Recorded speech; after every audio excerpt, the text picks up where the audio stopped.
Dulu yang dikritik cuman Jokowi dan kebijakan politiknya, tapi 2 bulan 3 bulan ini yang dikritik itu adalah keluarga inti Pak Jokowi. Salahin pemerintah terus lu. Emang apa kontribusi lu buat negara? Kritik pemerintah terus nih. Belum tentu juga lu sanggup kalau jadi pemerintah. Solusi dong, solusi. Gue kira jerawat doang yang mendem, ternyata IQ buzzer juga. Beberapa minggu ke depan bakalan keluar hasil survei bayaran dari 3 atau 4 lembaga survei yang ternama tentang rating Mulyono yang masih tinggi. Dan dari info yang gue dapat, hasil survei itu bakalan dikeluarkan. Emang apa kontribusi lu buat negara? Kritik pemerintah terus Bisa nih. dibayangkan. Belum tentu juga lu sanggup kalau Soal- jadi pemerintah. Assalamualaikum warahmatullahi wabarakatuh. Guys, kumaha kabarnya hari ini? Aduh, mudah-mudahan atunya baik-baik saja. Semoga kalian tuh selalu bahagia, selalu sehat. Tidak lupa tuh saya teh didoakeun ya apa yang kalian harapkan teh semoga lekas terwujud gitu. Guys, kunaon atunya kenapa gitu Pak Jokowi teh sekarang mah banyak diserang gitu ya. Dari kanan diserang, dari kiri diserang, dari atas, dari bawah. Pokoknya mah dari mana-mana guys serangannya teh. Serangannya ke Pak Mulyono-nya, serangan ke anak-anaknya gitu guys ya. Aduh, ngeri-ngeri guys, pokoknya mah serangannya teh. Terus kenapa ya kalau sekarang Pak Mulyono atau misalnya keluarganya bikin kesalahan teh nggak kayak dulu gitu ya.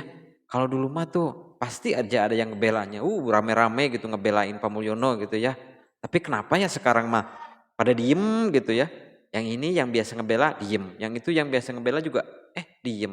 Kenapa tuh ya? Saya bingung gitu.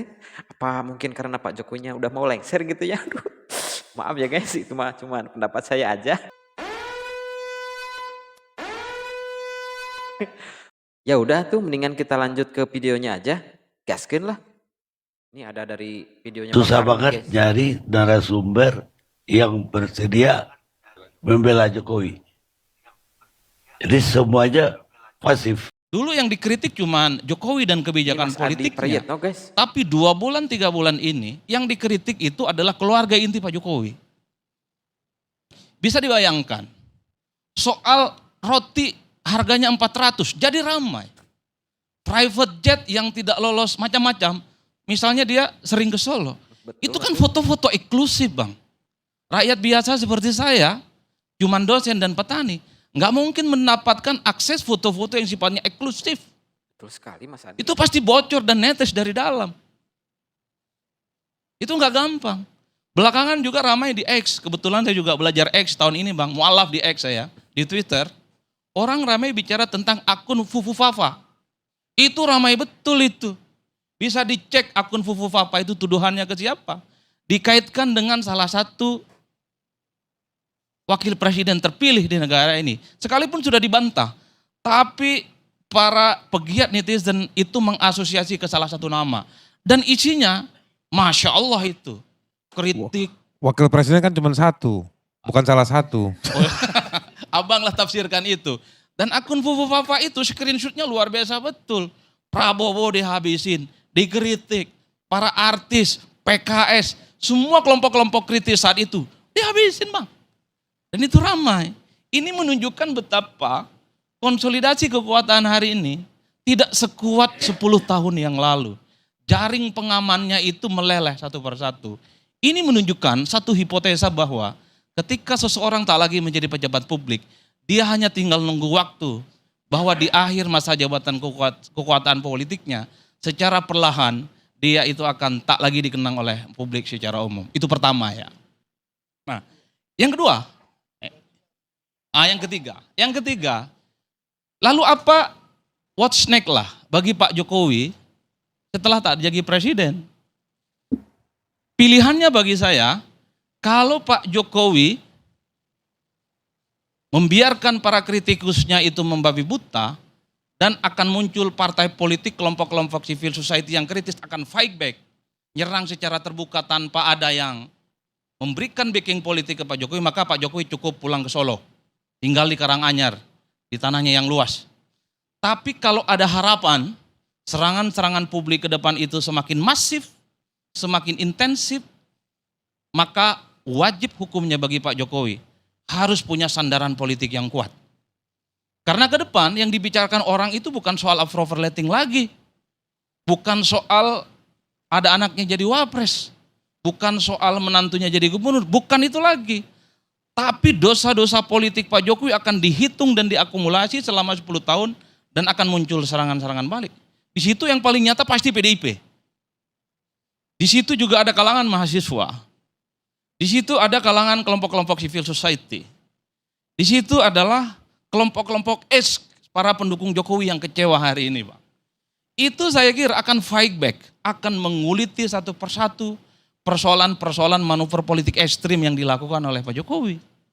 Kalau Pak Jokowi merasa happy dengan kritikan itu, serangan balik itu, enggak ada soal. Cuman kalau serangan politik yang kemudian muncul itu sangat ekstrim, dia itu mengakar kemana-mana serangan politik yang sampai keluarga besarnya, tentu Pak Jokowi itu butuh sandaran politik yang kuat. Bagi saya, Dewan Pertimbangan Agung itu tidak punya backup politik yang solid. Satu-satunya backup yang solid adalah bagaimana Pak Jokowi menjadi bagian dari partai yang kuat. Kalau tidak di Golkar, ya Gerindra. Karena kalau hanya mengandalkan Projo, kalau hanya mengandalkan PSI, saya kira akan babak belur, Bang. Per hari ini sekalipun perang narasi terkait dengan serangan-serangan ke Jokowi dan keluarga besarnya, keok mereka di medsos. Gak ada yang pasang badan. Projo tak ada pasang badan, PSI tak ada pasang badan. Dan per hari ini juga partai yang sejak lama menyatakan tegak lurus dengan Pak Jokowi, satu persatu warna pasang badannya ke Jokowi mulai hilang. Enggak ada tuh partai-partai seperti Gerindra, Golkar, Demokrat, dan PAN pasang badan dan marah-marah. Ketika akun Fufofapa, ketika Mas Kaisang dan yang lainnya dikritik, enggak ada. Yang bela itu cuma kawan-kawan Projo dan PSI. Ini kan menunjukkan bahwa pesona kebintangan Pak Presiden secara perlahan tinggal nunggu 1 bulan 8 hari. Itu judul diskusi kita. Akan sirna. Ini masih jadi presiden. Apalagi tak jadi presiden. Oleh karena itu bagi saya, ini sebagai support kepada Pak Presiden Jokowi. Tak ada cara lain untuk mengantisipasi serangan-serangan balik yang saya kira cukup menukik. Satu-satunya cara adalah harus menjadi bagian dari partai politik yang kuat. Entah itu Golkar ataupun Gerindra. Hanya partai ini yang saya kira punya instrumen, punya aktivis, punya jejaring politik yang saya kira akan mampu menghadapi serangan-serangan secara masif dan agresif selama Pak Jokowi setelah tak lagi jadi presiden. Oleh karena itu semua sangat tergantung Pak Jokowi. Pada akhirnya Pak Jokowi itu akan dipertaruhkan dengan satu istilah yang saya kira disebut dengan notorius ataupun populer setelah tak lagi presiden. Ini sangat tergantung bagaimana para pendukung dan diskursus publik yang muncul. Kalau Pak Jokowi punya backup politik yang solid, entah itu dari partai, dari instrumen-instrumen yang lain, bahwa semua legasi Pak Jokowi ini akan harum, maka Pak Jokowi akan dikenal sebagai orang yang sangat populer. Infrastruktur oke, bansos oke, manuver politiknya mantap. Tentu harus dibangun diskursusnya dengan para supporter-supporter politik yang kuat. Tapi sebaliknya, kalau supporter politiknya tidak kuat, maka yang akan terjadi adalah notorius. Pak Jokowi memang terkenal, tapi terkenal keburukannya. Yang dicicil itu adalah soal politik dinasti, keluarga besarnya yang tidak sederhana, hidupnya sangat elitis, dan seterusnya, dan seterusnya. Dalam konteks itulah saya kira, dari lubuk hati yang paling dalam, saya tak yakin bahwa Pak Jokowi hanya pulang kampung ke Karanganyar, membiarkan semua para orang yang selama ini sakit hati, ataupun terdolimi akan diam dengan itu semua. Oleh karena itu, pastinya Pak Jokowi sedang berpikir, untuk mencari satu sandaran politik yang pastinya akan diandalkan supaya serangan-serangan itu bisa ditangkal dan ada orang yang kemudian pasang badan. Dan sorry itu saya sekali lagi, kalau hanya PSI dan Projo itu tak cukup lah menghadang bagaimana statement-statementnya Bang Faisal, Bang Hari Azhas, kawan-kawan mahasiswa dan kawan-kawan PDIP nantinya. Yang benar dari Allah, yang salah dari setan. Terima kasih. Assalamualaikum warahmatullahi wabarakatuh. Waalaikumsalam warahmatullahi wabarakatuh. Duh, tah gitu Pak Mulyono dengerin itu statement ti Pak Adi Prayitno nya mantep kan, bisa dimengerti oleh semua orang apa yang diomongin Pak Adi mah. Makanya tuh dengerin Pak, sambil mikir Pak gimana caranya biar Bapak pas lengser itu tuh Pak nggak jadi bahan olok-olokan rakyat, olok-olokan para pejabat yang mungkin kontrak sama Bapak begitu. Kalau kata saya mah Pak, Bapak mendingan kalau kata Mas Adi Prayitno mah Bapak mendingan masuk partai aja Pak, mau ke Golkar ke Gerindra itu kalau mau aman ya. Itu mah teh kalau mau aman, kalau enggak mah ya terserah Bapak aja gitu mah. Saya mah cuman ngasih saran aja, itu juga dari Bang Adi Prayitno itu juga. Udah saya mah siapa atulah, tidak tahu apa-apa gitu soal politik mah. Tapi ini Bapak, buat anak-anaknya Pak tolong atuh dibilangin gitu si Kaisang sama si Gibrannya tuh biar jangan flexing terus Pak. Biar kita ini rakyat kecil tidak merasa iri gitu ya. Kalau melihat anak Bapak itu lagi pada mewah-mewahan, rakyat kecil kasihan Pak kalau lihat apa eh, kalau lihat foto-foto yang serba mewah pokoknya Pak, sampai roti aja 400.000 gitu Pak. Aduh, pusing Pak saya lihatnya Pak. Kacau pokoknya Pak kalau begitu mah. Mumpung Bapak teh masih ada keneh waktu gitu Pak ya, masih ada beberapa hari gitu buat memperbaiki kinerja Bapak, atau biar kita teh sebagai rakyat kecil teh tidak menganggap Bapak teh gitu presiden yang paling terburuk gitu Pak. Makanya tuh sok Pak dari mulai sekarang diperbaikin gitu Pak kinerjanya. Masih ada waktu lah lumayan beberapa hari oke tuh Pak. Jangan nambah-nambah masalah gitu lah. Apalagi tuh anak-anaknya Pak, ampun lah saya mah pokoknya mah. Nah, udah guys, mendingan lanjut ke video selanjutnya aja lah. Pusing saya mah kalau lihat itu teh. Undang-undang yang menyangkut kekuasaan itu menurut saya tidak lepas dari rekayasa-rekayasa untuk menguntungkan itu, termasuk kemudian produk peradilannya kan. Apakah tidak berlebihan kalau kita hanya bicara tentang satu figur bernama presiden dalam hal ini Pak Jokowi? Tanggung jawab utama pada dia, karena yang lain ini kan menggunakan dia kan, atau dia menggunakan orang lain. Tanggung jawab utama pada Pak Jokowi. Pak Mulyono itu semakin parah mainnya. Pak Jokowi maksudnya kan? Iya. Prof Mahfud begitu sekarang ya? Dulu termasuk orang yang selalu mengapresiasi Pak Jokowi begini-begini, tapi kok apa karena dia kalah pilpres, bukan karena itu ya? Saya menerima kekalahan ini. Secara hukum saya sudah oke. Tapi sekarang sebagai warga negara saya melihat kok seperti ini nih. Mainnya rusak bener nih. Alexander Marwata bilang bahwa Kaisang itu harusnya dipanggil. Tapi dibantah oleh seorang jubir. Nggak bisa katanya. Masa jubir bantah atasannya? Ini kan berarti sudah ada kendali dari luar. Seharusnya seperti apa sih pemerintahan yang akan datang dengan melihat apa yang telah terjadi di pemerintahan ini? Apakah harus meneruskan kebijakan seperti ini atau tidak? Pak Prabowo sebagai presiden, dia sekurang-kurangnya membiarkan hukum berjalan. Tidak usah mendorong agar Pak Jokowi ditindak. Biarkan hukum yang berjalan gitu ya. Tapi dia jangan melindungi kan gitu. Kalau saya ya meyakini setahun, 2 tahun atau 3 tahun ke depan tidak bisa itu ditempati ibu kota itu IKN itu. Selain Golkar kan yang mau dicaplok partai lain juga yang mau diganggu. Sudah ada jadwalnya kan. Orang kayak gini harus dilawan kayak gini juga. Nggak bisa orang gila kamu lawannya dengan cara waras. Orang gila lawan dengan gila juga. Itulah tempo saya naikkan.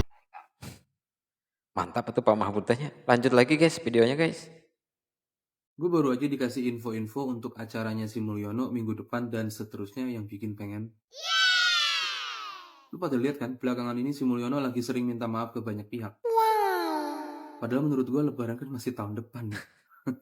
Dia tuh kayaknya ngarep rakyat bakalan ngelepas dia dengan air mata.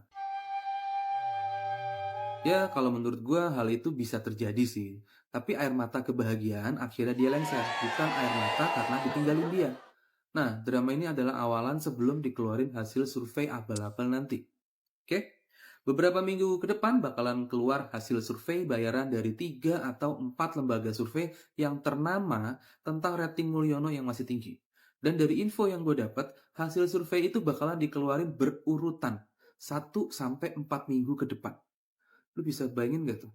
Lembaga survei yang udah punya nama, punya kredibilitas tinggi, ternyata nekat melahirkan lembaganya dengan dibayar untuk bikin survei abal-abal demi si Mulyono.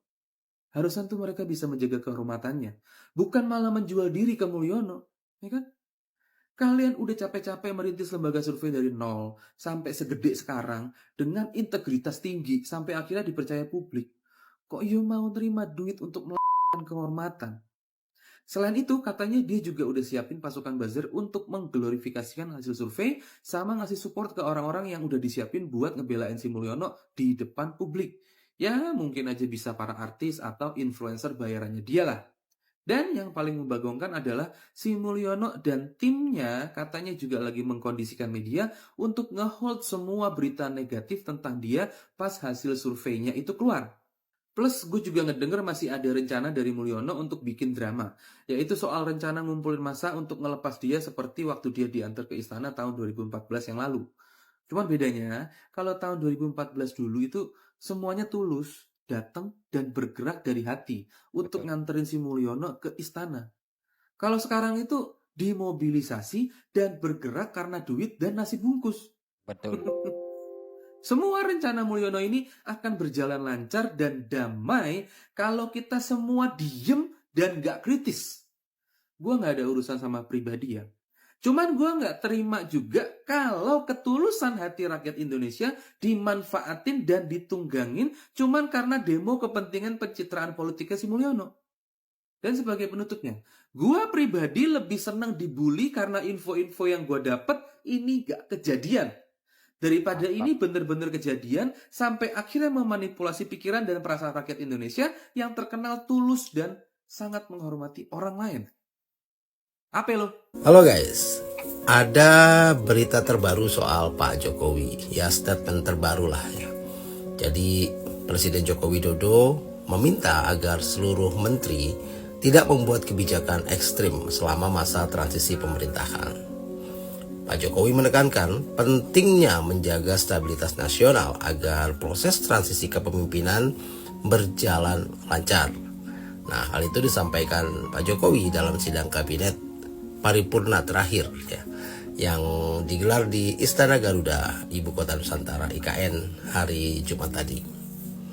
Ya, ini sepertinya kok sambungan dari yang kemarin ya, yang dikatakan di depan TNI Polri itu ya. Kalau ada riak-riak, jangan dibiarkan, langsung selesaikan. Ini sekarang dilakukan di depan sidang kabinet. Nah, sementara itu kita lihat Pak Jokowi juga melegalkan ekspor pasir laut yang sudah dilarang 20 tahun. Dan itu dilakukan di akhir jabatannya, tinggal menghitung hari. Apakah ini bukan kebijakan ekstrim? Lalu bagi-bagi jabatan, memaksa upacara di IKN dengan 87 miliar menelan biaya, mengumpulkan petinggi Polri, TNI Polri yang kemarin, bahkan hanya dalam 1 bulan melantik menteri baru. melantik menteri baru yang hanya bertugas dalam 1 bulan itu kan lebih dari ekstrim sebenarnya ya. Karena mestinya cukup lah tugas yang 1 bulan ini bisa dihandle oleh Wamen atau Menko yang ada di atasnya. Kenapa harus ada menteri baru gitu? Ya tapi mungkin kita yang salah kali ya. Karena kan yang diminta itu kan menteri. Ya kalau presiden mah bebas kali ya. Ya seperti biasa. Pejabat, istri pejabat, keluarganya nggak boleh flexing, nggak boleh menampakkan hidup mewah. Ya tapi kalau keluarga Pak Jokowi kan ya bebas. Kan selalu demikian. Semua sama di mata hukum. Ya kecuali Pak Jokowi, keluarga dan anak menantunya. Menteri dilarang membuat keputusan ekstrim kecuali presiden. Gitu kali mungkin maksudnya. Salam. Salahin pemerintah terus lu. Emang apa kontribusi lu buat negara? Kritik pemerintah terus nih. Belum tentu juga lu sanggup kalau jadi pemerintah. Solusi dong, solusi. Gue kira jerawat doang yang mendem, ternyata IQ buzzer juga. Kutil kunyang, kritik itu tugas rakyat. Sementara tugas pemerintah itu ya cari solusi, jangan dibalik. Karena itu alasan kita bayar pajak ini itu, ya buat ngegaji mereka.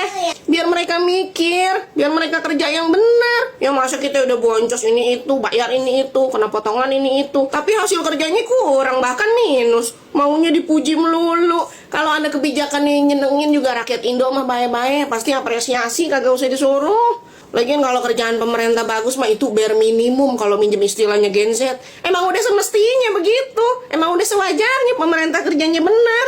Lagian kok berani-beranian nanya mau apa yang udah lu kasih buat negara, minta digedik lak-lakannya. Gaji kita tiap bulan dipotong pajak. Pas lebaran THR kita dipotong pajak. Dapat bonus dipajakin juga. Punya rumah kena pajak PBB. Kendaraan pribadi bayar pajak juga. Ke Alfa, makan di mall, semua dipajakin. Nggak muat 1 real kalau mesti dijembrengin semua nama-nama pajaknya. Udah sebanyak itu nih rakyat patungan ya kan buat bayar pajak, masih juga lu kata apa kontribusi lu. Ya masa yang mau kuliah disuruh pinjol, yang main judol dikasih bansos, rakyat disuruh kalem, nggak boleh kritik. Rugi dong, yang bener aja. Ya masa mahasiswa kalau kuliahnya kagak bener aja bisa di DO cuy. Pegawai bikin salah bisa potong gaji. Bahkan ojol nih nggak bikin kesalahan aja. Ini cuma gara-gara kostumernya lagi kagak mood nih, lagi PMS aja. Bisa tahu-tahu kena bintang 1. Sementara yang bikin data nasional bocor malah dapat tanda kehormatan. Kan nggak manuk akal. Justru yang suka pada kritik ini tandanya pintar, rakyat masih waras, orang yang masih peduli sama negerinya. Sampai-sampai istilah tuntutlah ilmu sampai negeri Cina sih udah nggak relate, Zer, Bajar. Nggak bakal bisa, karena jangankan belajar sampai Cina, belajar di sekolah yang jaraknya lebih dari 3-5 kilo aja udah kagak boleh, karena kena zonasi. Ya makanya ayo yang waras bersuara, tetap kritik. Yuk, Bajar bisa, yuk, tobat yuk. Bener sekali ya guys ya. Yang namanya orang suka kritik itu kan berarti orang itu tandanya sayang ya. Kalau orang-orang yang suka jilat itu biasanya di depan doang gitu ya, dia muji-muji. Kalau di belakang mah nggak tahu kayak gimana ya. Apalagi kalau ininya nggak cair ya. Kayak segitu tuh si Bajar itu. Kalau kita mah kan emang rakyat biasa yang ya wajar lah ya. Namanya juga mengkritik pemerintah, mengkritik yang dulunya kita dukung, terus kita kritik agar mereka itu tidak salah jalan. Ini juga Pak Mulyono ini gimana sih? Udah dikasih tahu dari dulu kalau seharusnya nih Pak jalanin negara itu harusnya kayak gini, harus kayak gini. Itu kenapa masih Bapak maksa atau geningnya harus menurut kahayang si Bapak baik gitu lah. Rakyat mah aduh pusing Pak mikiran anaknya Pak. Sebenarnya mah itu rakyat mah nggak mau yang neko-neko sih sebenarnya mah ya. Rakyat mah cuman pengen kalau sembako murah, cari pekerjaan itu nggak susah gitu ya. Cuman itu doang sih sebenarnya mah. Tapi kok ku si Bapak mah kok dibikin ribet gitu ya, ku Pak Mulyono mah aduh pusing saya. Apalagi kalau lihat anak-anaknya ya guys ya, aduh mungkin tiap hari hidupnya kayak gitu mungkin anaknya Pak Mulyono mah. Sehari-harinya gitu mewah gitu ya. Tiap hari apa mungkin ya mereka makan roti yang 400.000 gitu. Saya tidak mungkin tapi ya. Nah, kudu kumaha atuh nya urang teh sebagai rakyat gitu. Kalau kita mengkritik, ya kita teh disalahkeun gitu ya. Kalau kita memuji, atuh dah meureun ngapung terbang ya guys, jadi lupa daratan nantinya. Makanya tugas kita itu ya mengkritik, tapi mengkritiknya dengan cara yang baik. Biar semuanya bisa berjalan sebagaimana mestinya gitu kalau menurut saya mah. Banyak sekali Pak masalahnya Pak Mulyono ini. Aduh mudah-mudahan tuh Pak Mulyono teh secepatnya ya kalau kata orang Sunda mah berbalik pikir gitu ya, berubah pikiran. Lumayan Pak 1 bulan lagi mungkin kurang lebih. Sok lah dah aya kena waktu Pak diperbaiki gitu kinerjanya ya biar kita rakyat kecil teh bahagia gitu ya. Jangan sampai nanti pas Bapak lengser itu Bapak dihujat gitu Pak. Kasihan saya mah ke Bapak teh. Keluarga Bapak oke ya kasihan teh. Detik tapi ya udahlah gitu aja mungkin ulah loba-loba ting lah bahaya Pak. Oke atuh guys mungkin eta wae lah anu bisa disampaikan ku saya mah. Dan mudah-mudahan atuh aya manfaat lah buat semuanya gitu. Dan tidak lupa juga saya teh mohon maaf bila ada yang kurang mungkin bahasanya agak belepotan gitu ya. Jangan lupa juga videonya di like terus di share juga di subscribe oke channel saya teh nya. Mungkin itu aja. Wassalamualaikum warahmatullahi wabarakatuh.